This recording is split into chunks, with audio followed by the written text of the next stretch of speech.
эмне мындай көзүн жумуп эле бейиштин арасында Абубакырдын жанында жүргөнгө берди. Жакшы да Абубакырдын жанында жүрсөм пайгамбардын жанында жүрөм да. Эми мындай пайгамбардын прямой жүрөм деп корком да.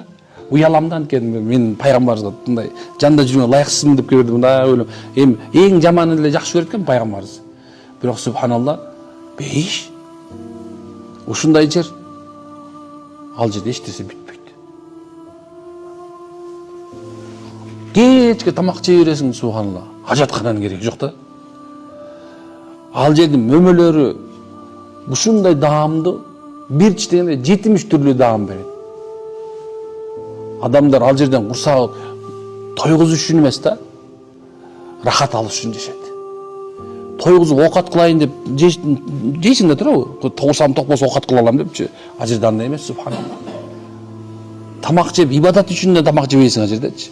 Анткени ал жерде субханалла Алланын райымы, мээрими төгүлүп турган сен адамдар ал жерден субханалла жейт, рахат эле ала берет. Рахат эле 100% ала берет, субханалла. Бирок биз азыр бул дүйнө мисалы чөнтөгүндө бир 10 000 долларың болуп калса эле мынандай ары карап басып, бери басып, мага жеткен барбы деп калат го элечи. Мен дагы эң эле коркконым субханалла тез байыган адам, анан жаңы байыган адамдан корком да. Анткени субханалла тез байыган, жаңы байыган адам опасный да. Опасный субханалла. Керек болсо ошон үчүн өлтүрүп коюшу мүмкүн да. Ошон үчүн эмне экен?